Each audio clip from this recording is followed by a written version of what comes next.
We're all lined up on the grid and we can get going. 55 laps to come. And it's lights out and away we go. Hamilton seemed to get a good start. Bottas just ahead of him. Kimi Raikkonen holding off Max Verstappen as Bottas goes into turn one. Vettel locks up but keeps hold of third place. And Daniel Ricciardo is pressuring him. Nico Hülkenberg has all sorts of pressure from Sergio Perez behind him as they all swoop through turns 2 and 3. There's Felipe Massa who's been stopped at the start by Fernando Alonso, and spinning out there is the Haas. And that is a bad move from Kevin Magnussen. Right now down to the back. Bottas leads, throw into the hairpin. A challenge on for Kimi Raikkonen and Max Verstappen just losing out there. Magnussen the big spinner. Bottas this time, Martin, leads them away. No drag reduction system, the DRS of course for the first 2 laps. But look at this, Ricciardo coming under a lot of pressure from Raikkonen. The extra power of the Ferrari side by side for Renault and Force India. It's all kicking off back there. Esteban Ocon, that's a great move down the inside into the chicane. That's one of the Toro Rossos. Looks like Brendan Hartley going straight on at that very chicane. Wheel to wheel now. Kimi Raikkonen and Daniel Ricciardo. Raikkonen and Ricciardo and Raikkonen going into that left-hander, and the Red Bull up into 4th place. You'll need to get up very early in the morning to think about outbraking Daniel Ricciardo when he doesn't want to lose a place. Bottas, Hamilton, Vettel, Ricciardo, Raikkonen, Verstappen the top 6. Then comes Nico Hülkenberg, Sergio Perez, Esteban Ocon and Fernando Alonso still in the points with Felipe Massa all over the back of him in his final race as underneath the bridge. Through the hotel they come. The 2 Mercedes already starting to pull away, and by some margin as well. Bottas crosses the line 1.2 seconds ahead from his teammate Lewis Hamilton. Then comes Vettel, Ricciardo, Raikkonen, Verstappen, Hülkenberg, Perez, Ocon and Massa. And now into the top 10 and ahead of Fernando Alonso in 11th. Sainz, Stroll, Grosjean, Van Dorn, Gasly, Wehrlein, Hartley, Ericsson and Magnussen complete the top 20. Now he's going to get pinched into turn 3. Actually, he lost that all by himself in the end. Tyres a little bit dirty and dusty, I'm sure, as well. Absolutely. So here, yeah, he can't blame anybody else. So yeah, this is a different scenario. Hülkenberg goes off the track. Slam dunk. But then goes the Haas down the inside on Lance Stroll. Romain Grosjean has seized an opportunity, found an opening, muscled his car up into 13th place. Good move there from the Frenchman. And that's 13th to say, but he should still retain DRS, shouldn't he? Because he went into the. No, it's the Williams that's got the DRS on the second reference point there. So. Here comes Grosjean, going to try and go on the outside of Lance Stroll this time around, giving each other just enough space. He slips through on the inside, Romain Grosjean, but on exit, Lance Stroll very nicely indeed gets ahead. Now has the Haas got DRS? Yes, it has. And this time around, Grosjean's in a really good place to attack that Williams. They're alongside each other, round the outside he goes once again, but the shortest line was taken by Lance Stroll. Here comes Grosjean again. Oh, braking late, forcing Stroll to lock up. This time the 2 of them do touch as Grosjean forces his way through and takes that 13th place. His frustration ending now, but it might be back again as the Williams this time gets DRS. Grosjean moves a bit up to the right, swooping around the outside of him goes Lance Stroll, but Grosjean fights that back again and into the chicane. His Haas comes out ahead of the Williams. Great move from Romain Grosjean on the second chicane. What's going on in sector 3? Pierre Gasly. That's what's going on, facing the wrong way and spinning. Oh, and he's just said on the team radio something feels weird. It feels weird enough for him to be pulling out of this race. He had dropped back behind his teammate Max Verstappen. I think he's out. Okay, mate. We've got a hydraulic problem. You're going to go mode 1 and switch off, mate. Sorry about that. And that is a 3rd DNF in 4 races to end the season for Daniel Ricciardo. And that also might cost him 4th place in the Drivers' Championship as well, with Kimi Raikkonen going into this race only 7 points behind the Australian. Hydraulic works the throttle and the gear shift. And the car's relatively out of harm's way. You can see they're coming in, but they're pitting him, I think, because of those 2 back markers. and the fact that he might just lose that little bit more time, and Bottas is coming back to him as well.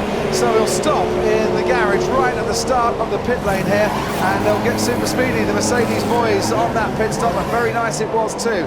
Bottas, I'm looking out of our commentary box window, there he is now, Martin, round the final corner, 2.4 seconds Hamilton was stationary for. Bottas is past the start-finish line, he's on his way down to turn 1, he's going over the top while Hamilton's coming underneath, and there you can see Bottas out on the track ahead of Hamilton. It was close, it was getting closer, but Valtteri Bottas does keep the lead of this race through the round of the pit stops.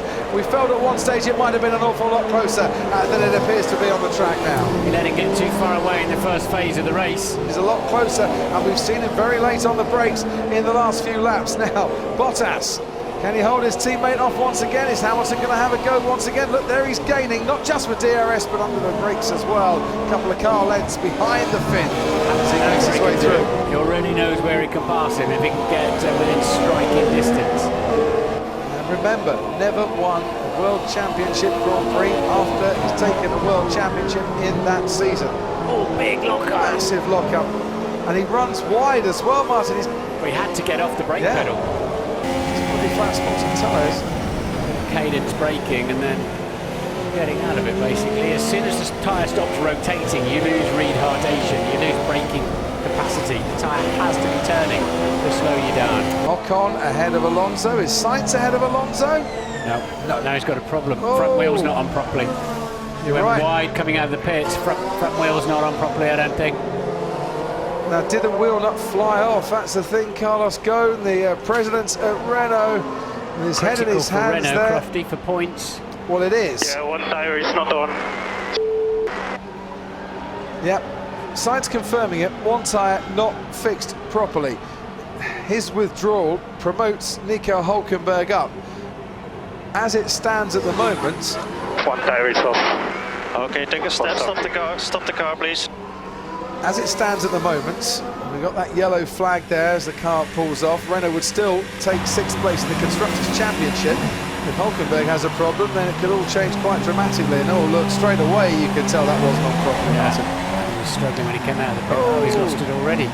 Right, so here's the, why didn't he stop there?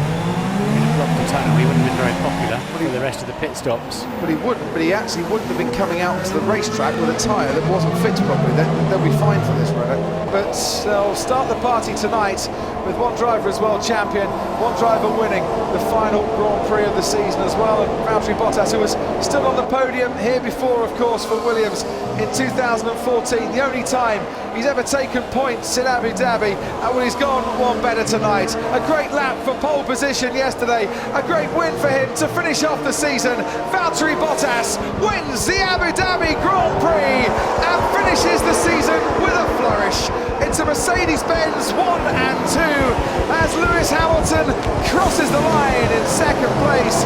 The Silver Arrows have had a golden season. They have left Ferrari in their wake in the championship in the end, and they've done so here today as Sebastian Vettel claims his 13th podium of the season to finish in 3rd place. And it's donut time for Valtteri Bottas. Yeah, thank you guys, thank you.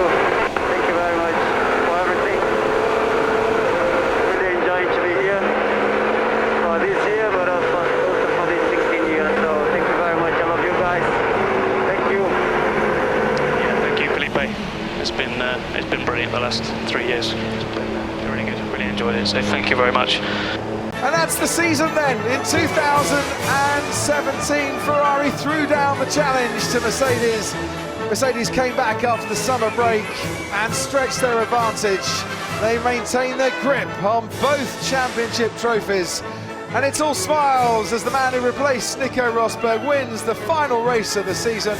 Hamilton takes home the championship, and they'll all be back in 2018 to see if anyone can stop Mercedes in this turbo hybrid era. There's the two Renaults dueling away. Carlos Sainz trying to find a way past his teammate Hülkenberg, and Esteban Ocon and Romain Grosjean collide, and Esteban Ocon out of the race after 27 consecutive finishes. Esteban Ocon is out. He's got a puncture and he won't finish here in Brazil. And the safety car was already deployed before that incident happened. Safety car had been called out, presumably, for whatever went on in the first. Any damage question? Not sure. Okay, calm. Understood. Esteban Ocon going round the outside of Grosjean. Grosjean collides with Ocon. We've seen cars spinning out there before. So Grosjean got a dollop of oversteer in the middle of the corner and straight into the side of the Force India.